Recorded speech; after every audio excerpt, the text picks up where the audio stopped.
क्या मुस्लिम बहनों का बुर्का कभी 2014 के पहले उतारने की बात हुई थी? कभी नहीं हुई थी। आज बीफ के नाम पर आज कितने मुसलमानों को जबरदस्ती पेड़ में बांध के मार दिया गया। मुझे अफसोस है, जो सिपाही पुलिस हमारी रक्षा के लिए रहती है ट्रेन के अंदर, एक ट्रेन के अंदर घुस के एक सिपाही ने 3 मुसलमानों को निकाला, गोली मार दिया और उसकी बॉडी पर पेन रख कर कहता है कि इस देश में रहना है तो मोदी और योगी कहना पड़ेगा। इस सरकार को हटाना है कि नहीं हटाना है? इस सरकार को हटाना बहुत जरूरी है। लव जिहाद नाम की कोई चीज नहीं थी इनके पास। पेन कार्ड जिहाद, लव जिहाद, लैंड जिहाद, और जिहाद।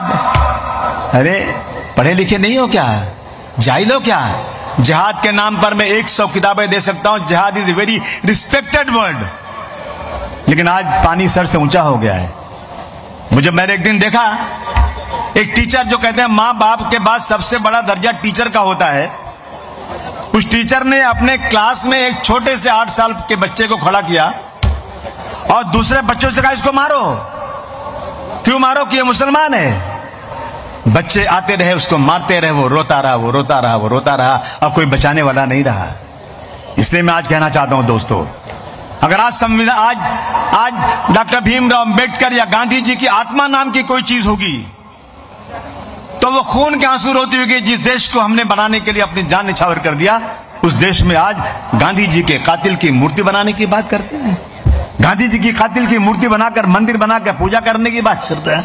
इसलिए दोस्तों हमें बहुत सतर्क रहना है और किसी तरह से भी अब की बार उस सरकार को नहीं जाने देना जिसके पूरा का पूरा देश का प्रॉपर्टी बेच दिया।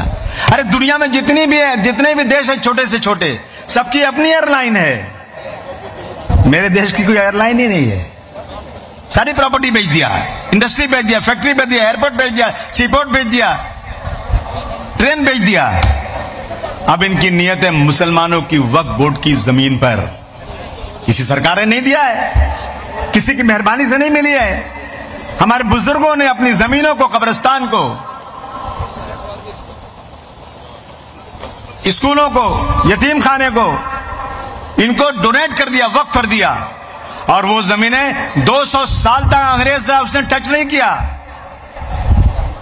छत्रपति शिवाजी महाराज ने 700 एकड़ जमीन एक बाबा को दिया, आज भी है वो जमीन। लेकिन ये सरकार इतनी छोटे जहन की है कि 10 साल में छोटे से बर्तन में जो है उछाल आ गया है दोस्तों। इसलिए हम आपसे कहना चाहते हैं दोस्तों, हमें इस देश को बचाना है। मैं कहता हूं न तेरा है न मेरा है, ये हिंदुस्तान सबका है। न तेरा है न मेरा है, ये हिंदुस्तान सबका है। नहीं समझी गई बात तो नुकसान सबका है। दोस्तों साथियों, आज संकल्प लेकर जाओ, संकल्प लेकर जाओ कि कुछ भी हो जाए, आधी रोटी खाएंगे लेकिन मां विकास को जिताएंगे। ये वादा है कि नहीं आपका? माली से अदावत है पर शदाए चमन हूं मैं, सरकार का दुश्मन हूं पर वफादार वतन हूं मैं। माली कभी रुतबे में चमन हो नहीं सकता। सरकार का मतलब तो वतन हो नहीं सकता। माली को बदलेंगे तो चमन फिर भी रहेगा। महाराष्ट्र की सरकार को बदलेंगे तो वतन फिर भी रहेगा। मैं बहुत आभार प्रकट करता हूं मां विकास अघाड़ी का कि आपने मुझे बोलने का मौका दिया। लेकिन ये मेरा वादा है कि जहां जहां हम लड़ रहे हैं उसके अलावा जितनी जहां है उन सारी सीटों पर हमारा एक एक वर्कर अपनी जान तोड़ मेहनत करके मां विकास अघाड़ी को जिताने की कोशिश करेगा। क्योंकि हमारा एक ही लक्ष्य है कि बीजेपी हटाओ, देश को बचाओ।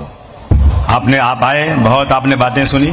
मुझे उम्मीद ही नहीं की, मुझे पक्का इरादा है कि सब जितने बैठे हैं ये एक एक घर में चले जाएंगे, एक एक घर में घुसकर बात करेंगे, एक एक लोगों को समझाएंगे कि 20 तारीख को एक एक वोट मां विकास अघाड़ी के जहां जहां लोग उनको दीजिए। बहुत बहुत शुक्रिया।